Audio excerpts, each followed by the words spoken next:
Living with Duchenne muscular dystrophy.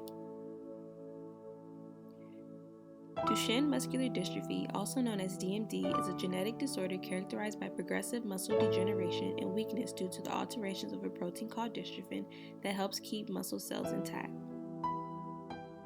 Dystrophin is associated with the dystrophin glycoprotein complex, also known as the DGC. The DGC forms a crucial link between the cytoskeleton and the extracellular matrix and stabilizes the plasma membrane of striated muscle cells. Loss of function mutations in the genes encoding dystrophin triggers instability of the plasma membrane and myofiber loss.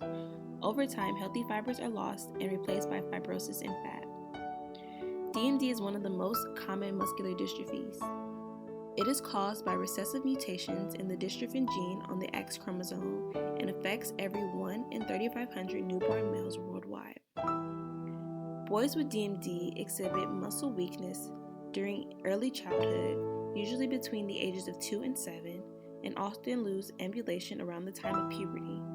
Unfortunately, patients with this disease have a shortened life expectancy, with some not living past 20 years old. To know more about what it's like living with DMD, I'm going to discuss two patients of different ages and how DMD has affected their lives.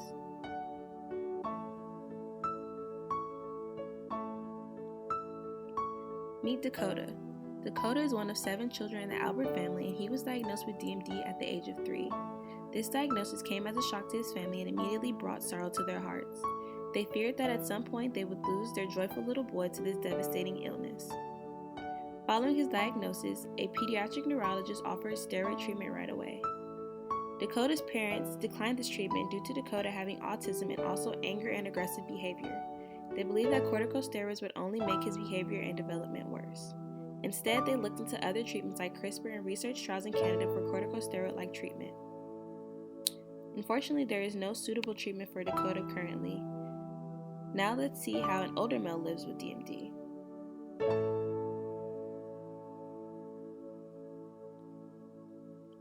Meet Carl. Carl is a 35-year-old DMD patient. He was diagnosed with DMD at the age of 5 in 1988.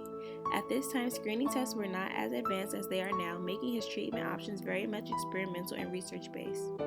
Carl stopped walking at the age of 9 and eventually lost use of his arms.